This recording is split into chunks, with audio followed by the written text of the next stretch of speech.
Hello everyone, Radhe Radhe दोस्तों and जय माता दी। जय माता दी। तो बच्चों की आवाज़ सुनी आपने। अभी मैं जब भी कभी वॉइस ओवर करती हूँ या मैं एडिटिंग करती हूँ ना, तो बच्चे मेरे साथ बैठ जाते हैं राधे राधे बोलने के लिए, जय माता दी बोलने के लिए। तो अभी इनकी छुट्टियाँ ही हैं, जैसे कि दशहरा की छुट्टियाँ पड़ी हैं 6 दिन की, तो ये अभी बैठे हैं मेरे पास और सारी बातें सुनेंगे। और जब भी कभी मैं इनके पीछे वॉइस ओवर करती हूँ, जैसे ये स्कूल चले जाते हैं या फिर मैं रात को करती हूँ, तो ये थोड़ा सा गुस्सा करते हैं। मम्मा हमें भी बोलना था जय माता दी, दोस्तों सबको राधे राधे बोलना था।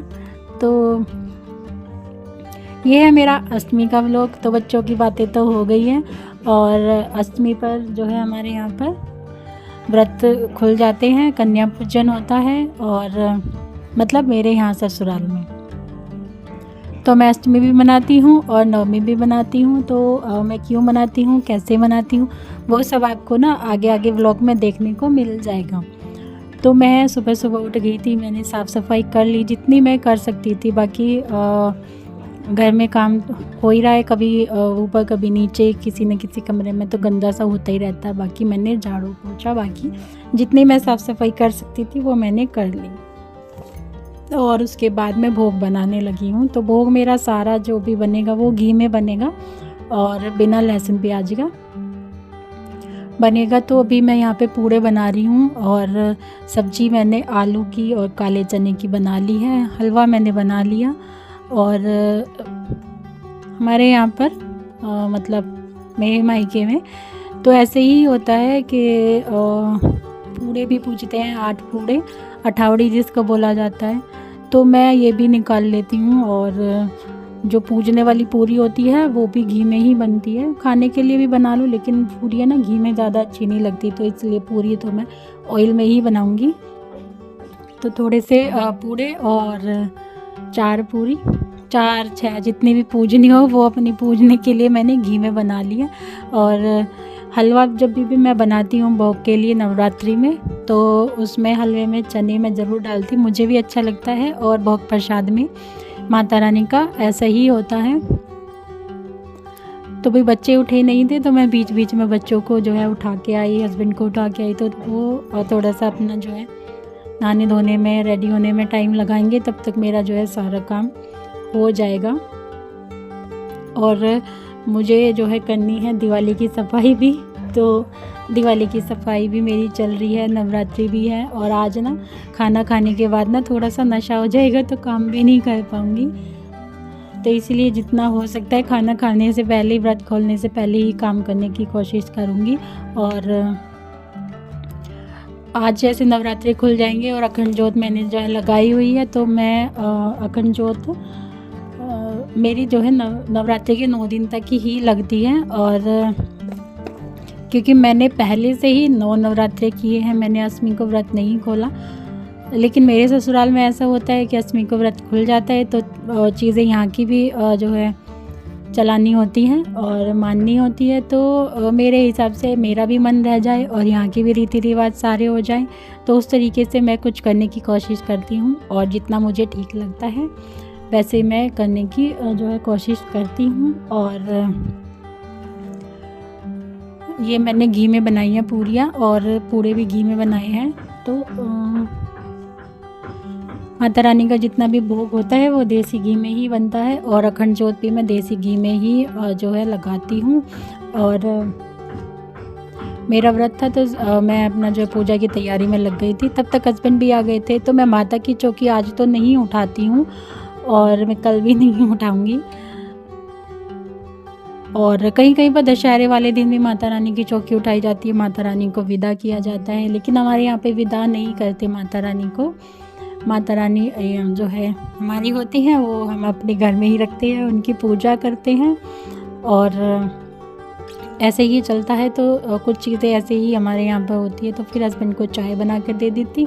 हमारे यहाँ पर कन्या तो मिलनी मुश्किल हो जाती है, क्योंकि हम थोड़ा सा ऐसे एरिया में रहते हैं जहाँ पे घर भी बहुत कम है, और गली में बहुत ही कम जो है छोटी छोटी कन्याएं हैं, घर ही बहुत कम है। तो बच्चे ही नहीं होंगे, बच्चे ही बहुत कम हैं। और मायरा है तो मायरा को मैं खाना खिला दूँगी। और मैं ना बहुत जो है थैंकफुल हूँ माता रानी को कि मुझे एक बेटी दी है, कन्या दी है माता रानी ने, तो यही मेरे लिए सब कुछ है। तो अभी इसको खाना खिलाया है, साथ में वियान को भी लग रहा है कि मुझे खाना नहीं खिलाया, तो वियान को भी खाना जो है दे दिया मैंने। उसके बाद मैं अपना व्रत खोलूँगी और उसके बाद घर की जो छोटी मोटी साफ़ सफाई क्लीनिंग जो करने की कोशिश करूँगी जो कि हो सकती है। बाकी तो बहुत ज़्यादा काम फैला पड़ा है। मैं क्या करती हूँ, मैं जितनी बारी क्लीनिंग करती हूँ उतनी बारी काम फैल जाता है। फिर भी मुझे ये लगता है कि मेरे क्लीनिंग करने से थोड़ी सी गंदगी कम होती है, क्योंकि एक दिन गंदा होगा, फिर दूसरे दिन गंदा होगा, फिर तीसरे दिन गंदा होगा, ऐसे तो गंदगी ज़्यादा ही बढ़ती रहेगी। तो उस हिसाब से मैं कर लेती हूँ साफ़ सफाई। और ये है नवमी का व्लॉग। और नवमी तक मैं ज़्यादा कुछ नहीं करती हूँ। नवमी पर जो है मेरी जो अखंड ज्योत है वो जलती रहती है और जल ही रही थी, लेकिन अभी मैंने शाम के टाइम ये 6 बजे अपना सामान जो है माता रानी की चौकी जो है हटा दी और माता रानी को मंदिर में बिठा दिया। और जो भी मेरे सारे सामान हैं, जो ज़्यादातर सामान मैं यूज़ कर लेती हूँ जितना भी होता है। और अभी थोड़ी सी ना आवाज़ आ रही है, अच्छा, जितना भी सामान होता है ना मेरा ज़्यादातर उसको मैं यूज़ कर लेती हूँ। और जैसे कि ये जो हैं जो भी अच्छे खासे उगे हैं, तो इनकी पूजा तो होगी कल दशहरे पर, वो कैसे होगी कब होगी और तो वो आपको दशहरे वाले व्लॉग में देखने को मिलेगा। और ये जो कलश है इसके पत्ते मैंने निकाल लिए हैं, और कलश के नीचे के चावल और माता रानी के नीचे जो आसन देते हैं माता रानी को, वो वाले चावल मैं जो है बाहर छत पर डाल दूंगी, तो वो चिड़िया चुग लेंगी उनको। और जितना भी सारा जो हवन सामग्री वाला हवन वाली जो राख होती है वो सारी जो है मैं पेड़ पौधों में डाल देती हूँ। तो मेरा बहुत ही थोड़ा सा सामान निकलता है गंगा नदी में से लाने के लिए, और वो भी बहुत ही थोड़ा सा, ज़्यादा नहीं। और ये जो श्रृंगार के सामान है वो मैं मायरा को दे दूँगी। और ये जो भोग आता है माता रानी का, साथ में ये मैं खीर में या हलवे में डाल लूँगी, मतलब इसको भी हम ही खा लेंगे, ऐसा नहीं है कि माता रानी का जो भोग होता है। और ये बच्चे ना खेलने के लिए राधा रानी को, ठाकुर जी को ना कुछ कुछ ब्लॉक्स वाले आइटम जो होते हैं ना वो बना के देते रहते हैं। कभी सोफ़ा बनाते हैं इनके लिए, कभी बेड बनाते हैं, तो ऐसे करते रहते हैं। तो अभी मंदिर थोड़ा सा मैंने झाड़ लिया। और ये माता रानी के नीचे के चावल हैं जो आसन के लिए हम देते हैं, तो वो चावल भी मैंने निकाल लिए। और तो यहाँ से सारा सामान जो हट जाएगा। और साथ साथ में मायरा भी मेरे साथ लगी है। मायरा ने अपना श्रृंगार बॉक्स खोल लिया, तो उसमें से सारी चीज़ें जो है चेक करके देख रही है। और कलश का जो पानी है वैसे तो सारे घर में छींटे भी लगा सकते हैं, बाकी तो मैं पेड़ों में भी दे देती हूँ। और इसके अंदर का जो सामान होता है, हल्दी की गांठ, सुपारी, सिक्का, तो सिक्का और सुपारी मैंने वहीं पे रख दी है। और हल्दी की गांठ जो मैं लेकर आ गई हूँ, तो इसको भी पीस के सब्ज़ी में डाल लेंगे, हम लोग खा लेंगे। और यहाँ पे चावल मैंने छत पर थोड़े से डाल दिए हैं, तो चिड़िया इनको चुग लेंगी। और ये जो है मैंने अभी बाहर निकाल कर रख दिए हैं, क्योंकि इनकी कल पूजा होगी। थोड़े थोड़े से दशहरे पर चाहिए होते हैं पूजने के लिए। और ये मैं हवन वाली राख लेकर नीचे आ गई हूँ।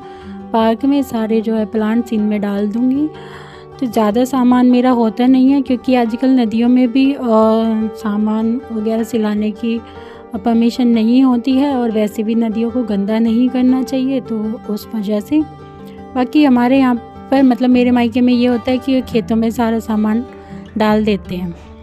खेतों में पानी चलता है तो पानी के सामने, चलते हुए पानी के सामने सामान को सिला देते हैं। तो नवमी पर मैं इतना ही करती हूँ कि माता रानी की चौकी नवमी पर उठाती हूँ। और अष्टमी पर पूजा मेरे ससुराल में होती है, नवमी पर पूजा मेरे मायके में होती है। और मैंने पहले से ही नवमी मतलब माता रानी के 9 दिन वाले व्रत किए हैं, तो इस तरीके से मेरा भी मन रह जाता है और ससुराल के भी रीति रिवाज पूरे हो जाते हैं। और इसमें कुछ ज़्यादा जो है मैं चीज़ें ऐड नहीं करती हूँ।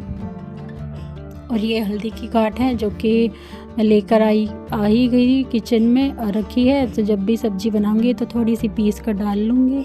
और ये सारे बर्तन है इनको साफ़ करके रख दूँगी। नारियल है उसको जो है छील लेंगे। कल मैंने नहीं छीला था क्योंकि मैंने चौकी का बिल्कुल भी सामान नहीं हटाया था।